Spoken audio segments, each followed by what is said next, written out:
नमस्कार, मैं हूं हीरेंद्र राठौड़ और आज A to Z की खास पेशकश में आपका स्वागत है। आज बात करेंगे पीएम मोदी के दादरी पर दिए बयान की। हाल ही के दिनों में दादरी कांड एक ऐसा कांड रहा जिसकी वजह से देश विदेश में पीएम मोदी की चुप्पी पर काफ़ी आलोचना हुई।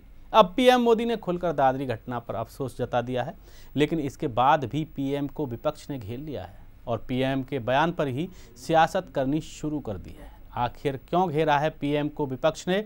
बार बार पीएम की ऐसी घटनाओं को लेकर आलोचना करनी कितनी जायज़ है? इन्हीं मुद्दों पर हम बात करेंगे। और चलिए शुरू करते हैं दादरी के दर्द के साथ मोदी।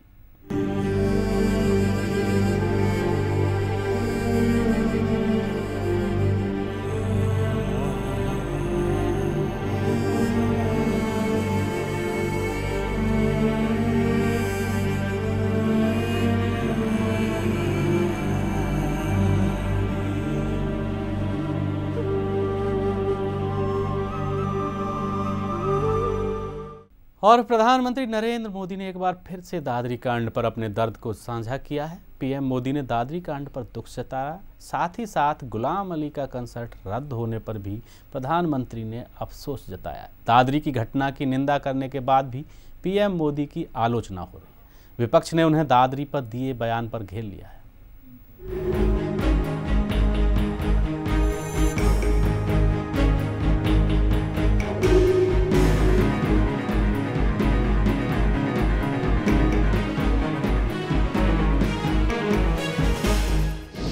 दादरी के दर्द के साथ मोदी,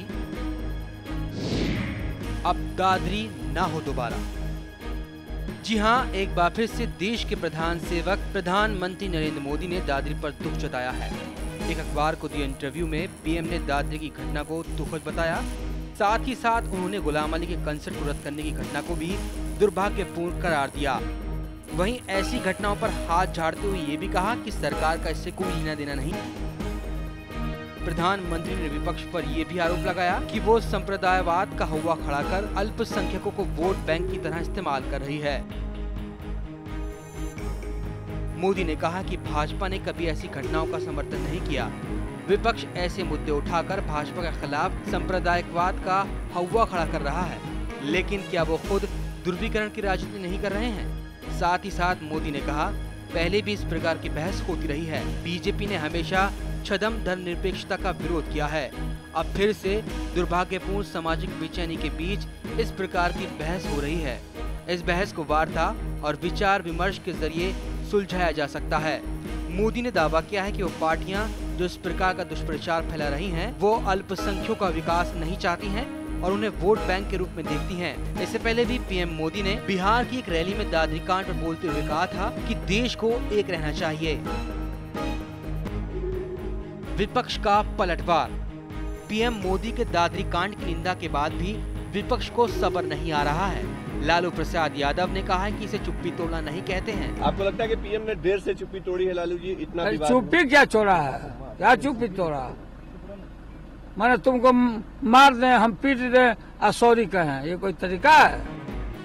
वहीं कांग्रेस नेता दिग्विजय सिंह ने पीएम मोदी पर पलटवार करते हुए कहा है कि अगर मोदी दादरी की घटना से दुखी हैं, तो जिन बीजेपी नेताओं ने दादरी की घटना का समर्थन किया है, उनके खिलाफ कार्रवाई क्यों नहीं करते? साथ ही दिग्विजय ने ट्वीट किया कि यदि मोदी जी गुलाम अली का विरोध और कुलकर्णी पर कालिख पोतने को सही नहीं मानते हैं, तो क्या आप शिवसेना से गठबंधन तोड़ेंगे? वहीं शिवसेना नेता संजय राउत ने पीएम मोदी पर बड़ा हमला बोलते हुए कहा कि गोधरा और अहमदाबाद से पहचान बनाने वाले आज दुर्भाग्यवंश ऐसा बयान दे रहे हैं। ये बयान पीएम का है, नरेंद्र मोदी का नहीं। खैर, किसी घटना पर पीएम के दुख जताने के बाद भी ऐसी बयानबाजी हो, ऐसा सिर्फ भारत में ही मुमकिन लगता है। Report A to Z news.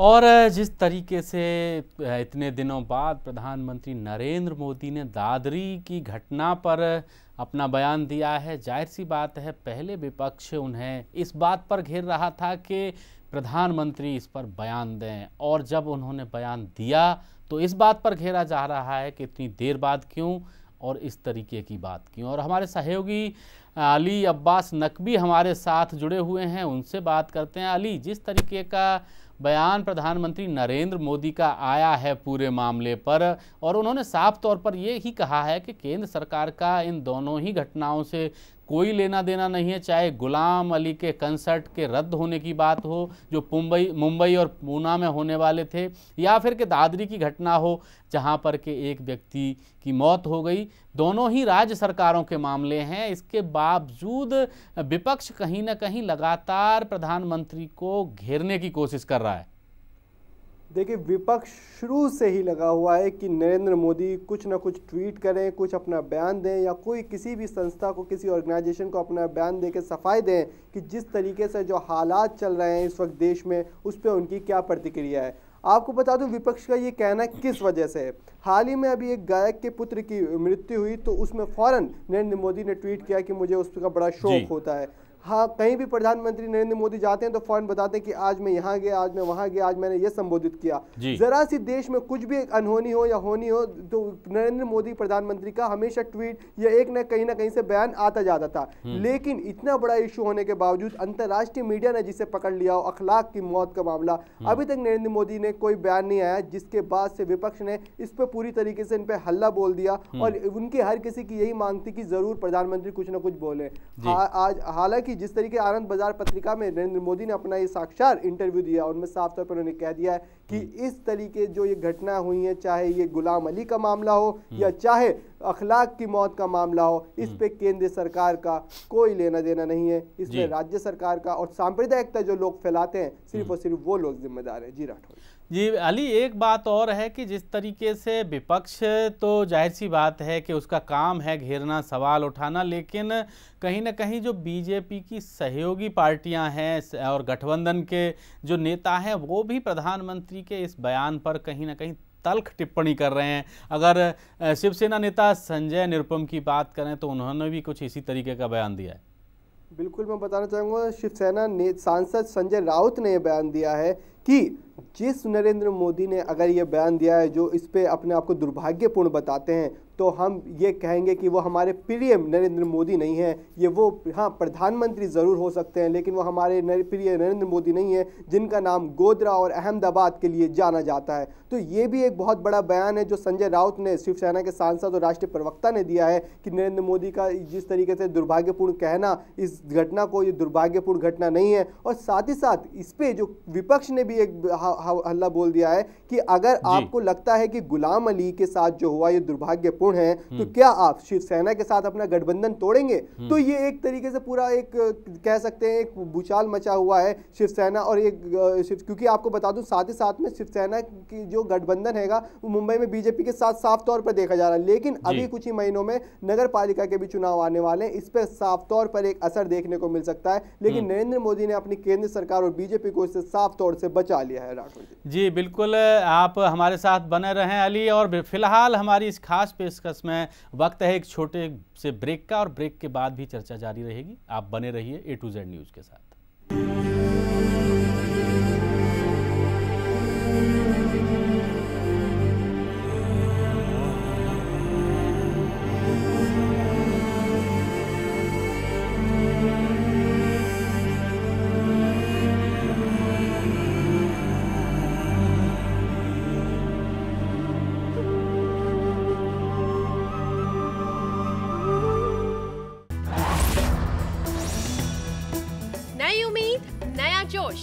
जोश मोबाइल।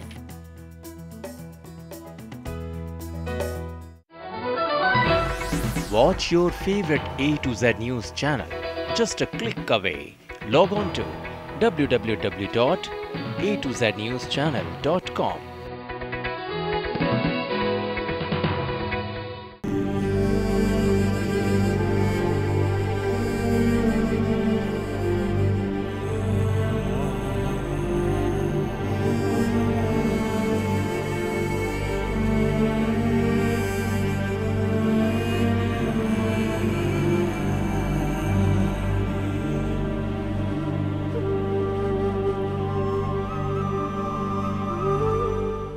ब्रेक के बाद एक बार फिर से आपका स्वागत है। और प्रधानमंत्री नरेंद्र मोदी ने दादरी की घटना पर एक साक्षात्कार दिया है और इसके साथ साथ पाकिस्तानी गायक गुलाम अली के कंसर्ट रद्द होने पर भी उन्होंने कहा है। उसको लेकर राजनीतिक गलियारों में बयानबाजी लगातार जारी है। और बीजेपी नेता विजय सोनकर शास्त्री से बात की हमारे सहयोगी मुन्ना राय ने। आइए सुनवाते हैं कि उन्होंने क्या कहा।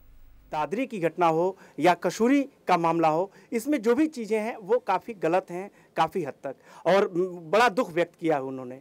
हमारे साथ विजय सोनकर शास्त्री साहब हैं जो बीजेपी प्रवक्ता हैं। सर, बड़ा अच्छा वक्तव्य उन्होंने कहा कि देश हित के लिए ये दुखद है और ऐसी घटना नहीं होनी चाहिए। देखिए, ये तो जिस दिन घटना हुई थी उस दिन से लेकर के अभी तक हम सब लोग यही बातें कह रहे हैं, पूरी पार्टी यही बातें कह रही है, प्रधानमंत्री जी ने भी यही बातें कही हैं। और मुझे ऐसा लगता है कि लोग ज़रा ध्यान से देखें, अपोजिशन के लोग फ्रस्ट्रेशन में कितने परेशान हैं कि वो ये समझ ही नहीं पा रहे हैं कि हकीकत क्या है। वो घटना निस्संदेह दुर्भाग्यपूर्ण घटना थी, निंदनीय घटना थी, ये हमने पहले भी कहा था और आज भी बोल रहे हैं। पर ऐसी जब घटना होती है तो केंद्र सरकार का उससे क्या लेना देना। लेकिन फिर भी हमारी सरकार ने एडवाइजरी नोट जारी किया और स्टेट गवर्नमेंट से रिपोर्ट भी तलब किया। उसी जगह उत्तर प्रदेश में आज तक 400 घटनाएं हुई थी और कम से कम यूपीए सरकार जब तक थी केंद्र में तब तक तो कम से कम 200 घटनाएं तो हुई ही थी, सांप्रदायिक घटनाएं उत्तर प्रदेश में और इसी समाजवादी पार्टी के शासनकाल में। लेकिन मुजफ्फरपुर जैसी बड़ी घटना भी होती है, उस घटना का भी एडवाइजरी नोट जारी नहीं किया जाता है, स्टेट से रिपोर्ट तक नहीं मंगाया जाता है, जबकि केंद्र से कोई उसका लेना देना न होते हुए भी, क्योंकि ये स्टेट का मामला था, फिर भी केंद्र सरकार ने उस पर अपने विचार व्यक्त किए, अपनी कार्रवाई की। तो मुझे ऐसा लगता है कि डबल स्टैंडर्ड अपनाया जा रहा है विपक्षी दलों के नेताओं के द्वारा। जी सर, लालू यादव ने कहा है कि पीएम दबाव में ये बयान दे रहे हैं, क्या मानते हैं? लालू यादव तो खुद ही इस समय मानसिक दबाव में है, परेशान है। पहले दौर का जो वोटिंग हुआ है उसमें 7% नए मतदाताओं ने वोटिंग किया है, यानी पिछले वोटिंग से 7% ज़्यादा वोटिंग इस बार हुआ है। ये 7% क्यों निकले घर से, ये लालू यादव को परेशान कर दिया है। लालू यादव उस दबाव में इस तरह की उल्टी सीधी बातें बोल रहे हैं। सर, सपा के एक कैबिनेट मंत्री हैं आजम खान, उनका कहना है कि पीएम की घर वापसी हुई है लेकिन देर में हुई है। आजम खान को तो शर्म करनी चाहिए, जिस तरह से देशद्रोही बयान उन्होंने जारी किया था। उत्तर प्रदेश की घटना, जिस घटना में सीधे उन लोगों का हाथ होता है, जिम्मेदार होते हैं, लॉ एंड ऑर्डर की बात होती है, उनकी सरकार और उसी सरकार में वो मंत्री है, वो कहते हैं कि इसको यूएनओ में उठाएं। शर्म आनी चाहिए ऐसे लोगों को बात करते हुए। और पूरे देश ने देखा है कि उनकी बातें क्या है। ऐसे लोगों के बातों का कोई औचित्य नहीं और कोई वजन भी नहीं होता है। जी, तो ये थे विजय सोनकर शास्त्री साहब, जिनका कहना था कि वास्तव में पीएम ने बहुत अच्छी बात कही है। और सबसे बड़ी बात है विपक्ष का, अगर पीएम न बोले तो भी हंगामा, अगर कुछ बोलें तो भी हंगामा। आखिर विपक्ष है, इनका काम ही बोलना है और उल्टे सीधे सवाल इनकी फितरत बन चुकी है। कैमरामैन संजय वर्मा के साथ मुन्ना राय, A to Z news, Delhi. Ali, जिस तरीके से हमारे सहयोगी मुन्ना राय कह रहे थे कि पक्ष के नेता यानी कि पीएम बोलें तो भी हंगामा और नहीं बोलें तो भी हंगामा, विपक्ष का तो काम ही यही है। और कहीं ना कहीं दादरी की घटना को जिस तरीके से बढ़ा चढ़ाकर केंद्र सरकार से विपक्ष जोड़ने की कोशिश कर रहा है, प्रधानमंत्री ने केवल उतना कहा है और जो सभी नेताओं ने कहा है वही प्रधानमंत्री ने कहा है। फिर विपक्षी दलों को ये बवाल क्यों परेशानी हो रही है विपक्षी दलों को? देखिए, नरेंद्र मोदी की 40 से ज़्यादा बिहार में रैलियां जी, और रैली में भी नरेंद्र मोदी ने अभी हाल ही में बुधवार के दिन भी एक बात बोली थी कि आप लोग सांप्रदायिकता ताकतों की तरफ ना जाएं, उनकी बातें ना सुने, अगर आपको बात सुननी है तो राष्ट्रपति का भाषण सुने। राष्ट्रपति ने जिस तरीके से बयान दिया, अपनी बात कही थी, उन्होंने साफ तौर पे कहा था कि आपको देश की एकता बढ़ानी है, आपको देश की एकता को बचाए रखना है और आप ही को देश का मान बचाए रखना है। तो नरेंद्र मोदी ने भी साफ तौर पे ये कह दिया था कि आपको सुननी है बात तो सीधी सीधी तौर पे आप राष्ट्रपति की बात सुनिए, किसी सांप्रदायिक पार्टी की बात ना सुनिए, क्योंकि ये लोग सिर्फ और सिर्फ राजनीति की रोटी सेकते हैं। तो इसी तरीके से देखने को यही मिला था कि नरेंद्र मोदी का हमेशा ये अपने आप को भी बचाना था और साथ ही साथ उन्होंने ये कहा कि आपको ये देखना है कि हिंदू मुस्लिम से लड़ना है या मुस्लिम हिंदू से लड़ना है, ये ना देखें, आपने गरीबी की तरफ लड़ना है, आपको गरीबी से लड़ना है, क्योंकि जब भारत गरीबी से हट जाएगा तो देश का नाम अपने आप ऊंचा होगा और जब देश का नाम ऊंचा होगा तो ये छोटी छोटी वारदातें भी अपने आप दूर होती जाएंगी। जी जी जी बिल्कुल अली, और हम ये भी कहना चाहेंगे, ये भी पूछना चाहेंगे, जानना चाहेंगे कि जिस तरीके से फिलहाल विपक्ष प्रधानमंत्री को लगातार घेरने की कोशिश कर रहा है और कहीं ना कहीं एक कोशिश ये भी की जा रही है कि इस मामले को इस तरीके का रूप दिया जाए कि इसको दो जातियों या दो धर्मों का बना करके रख दिया, चाहे बेशक ये एक इत्तेफाकन घटना थी, तो कहीं ना कहीं विपक्ष ये कोशिश भी कर रहा है। देखिए, इस वक्त चुनाव भी सर पर हैं और विपक्ष तो चाहता ही है कि किसी भी तरीके से हो हम अपने पक्ष को सामने रख सकें। जिस तरीके से लालू प्रसाद यादव का भी एक बयान आया था, आपत्तिजनक बयान था, जिस पे पूरा पक्ष जो यहाँ पे सरकार थी उसने भी बिल्कुल निंदा की कि इस तरीके का बयान नहीं देना चाहिए। लेकिन यही कहना ज़रूरी है क्योंकि जब तक राजनेता अपने बयानबाजी नहीं करेंगे, कैसे उनका वोट अपनी तरफ जाएगा, चाहे ओवैसी हो, चाहे लालू प्रसाद यादव हो या चाहे गिरिराज सिंह हो, क्योंकि इन्हीं के बयान ऐसे होते हैं जिससे जनता इधर से उधर होती है, वो अपने सांप्रदायिक अपनी जो आस्था होती है उनकी आस्था जग जाती है और उसी आस्था के चक्कर में आके। चलिए अली, हमारे साथ कांग्रेस नेता संजय कुमार जुड़ गए हैं, उनसे बात करेंगे। संजय जी, स्वागत है आपका हमारे स्टूडियो में।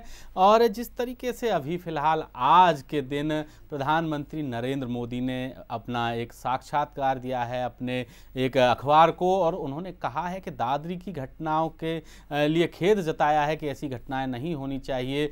और उन्होंने ये भी कहा है कि गुलाम अली जो कि पाकिस्तानी गायक हैं, उनके जो 2 कंसर्ट रद्द हुए, इस तरीके की घटनाएं भी नहीं होनी चाहिए। लेकिन उन्होंने ये भी कहा है साथ के साथ कि इन दोनों ही घटनाओं में केंद्र सरकार का कोई रोल नहीं है, दोनों मुद्दे राज्य सरकार के हैं और विपक्ष खामखा इस मामले को तूल दे रहा है और कहीं ना कहीं वोट बैंक की राजनीति कर रहा है। क्या कहेंगे?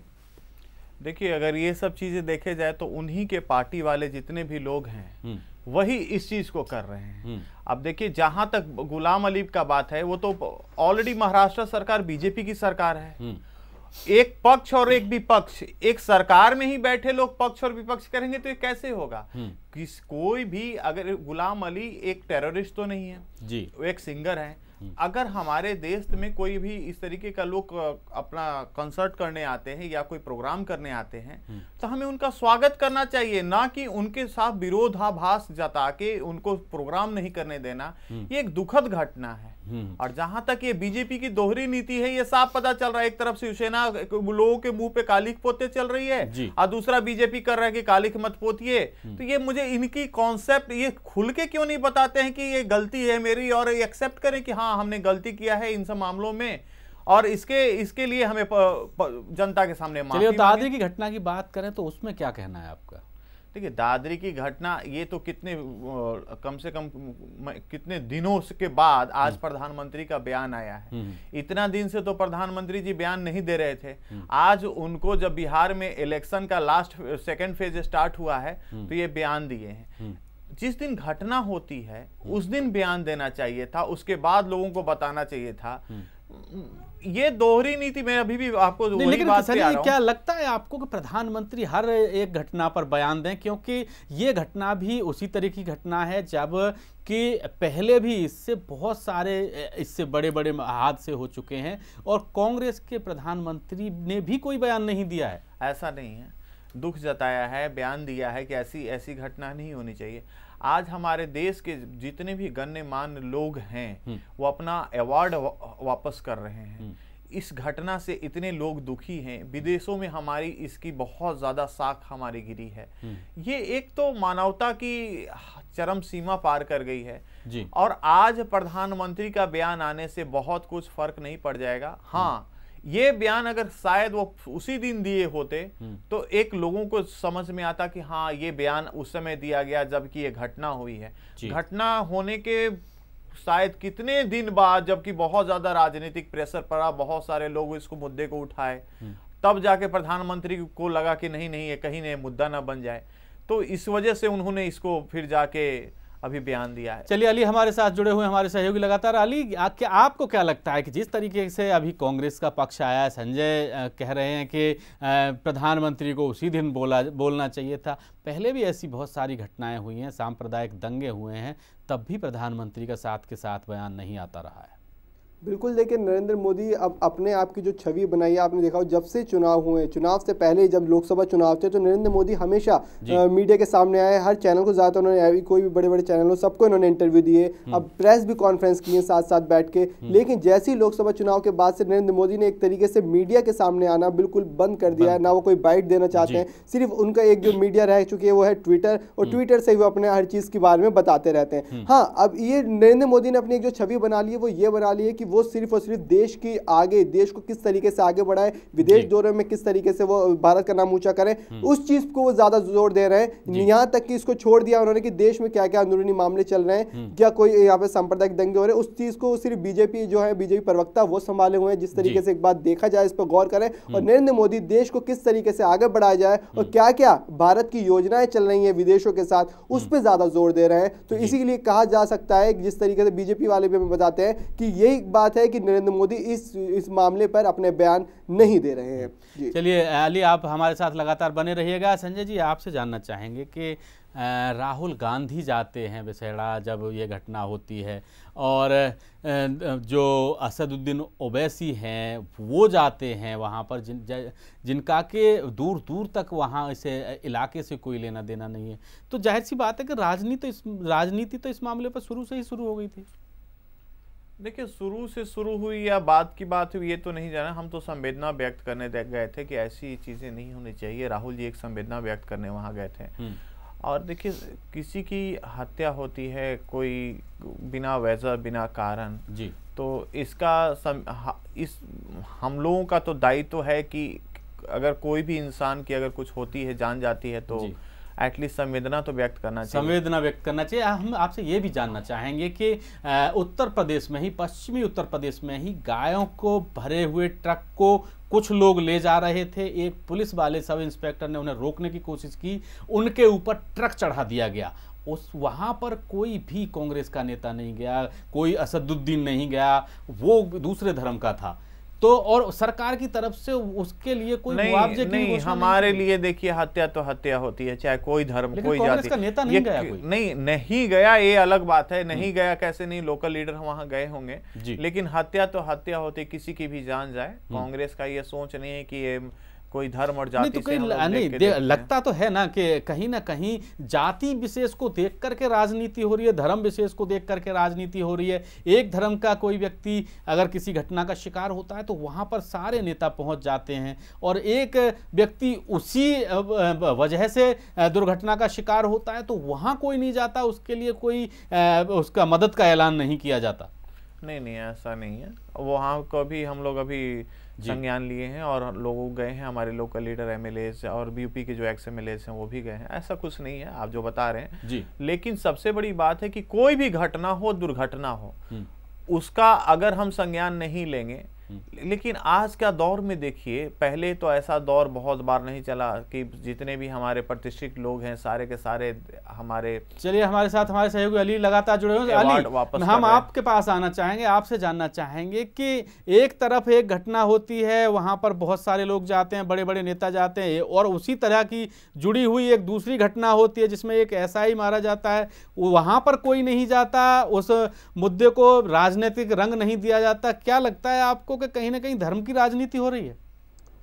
बिल्कुल कह सकते हैं इसमें कि धर्म की राजनीति हो रही है, और ये अभी यही नहीं कह सकते कि अभी हो रही है, ये शुरुआत से ही चली आ रही है। देखिए राठौड़ जी, जिस तरीके से हमारी A to Z न्यूज़ की मुहिम है, हमारी मुहिम यही है कि हमेशा हम अपने देशवासियों को, अपने दर्शकों को हम हमेशा यही संदेश देते रहते हैं कि सांप्रदायिक ताकतों को एक तरफ ना देखिए, सिर्फ और सिर्फ अपने भाइयों की तरह समझिए एक दूसरे को। क्योंकि हमने एक तरीके से दिखाया भी एक प्रोग्राम में कि रामलीला का जिस तरीके से हमने एक प्रोग्राम दिखाया जिसमें हिंदू और मुस्लिम समाज के लोगों ने खुद मिलकर एक रामलीला का आयोजन किया और साथ साथ वो चला भी रहे। तो हमारे देश के सभी नागरिकों को हमारा A to Z न्यूज़ की तरफ से भी एक संदेश है, एक अपील करते हैं कि सब एक साथ रहे, जिससे देश तरक्की करे। आपका बहुत बहुत धन्यवाद, आप इस चर्चा में शामिल हुए हमारे साथ A to Z की खास पेशकश में। संजय जी, आपका भी बहुत बहुत धन्यवाद, आप हमारे साथ शामिल हुए। और हमारी आज की खास पेशकश में बस इतना ही। आप बने रहिए A to Z न्यूज़ के साथ। नमस्कार।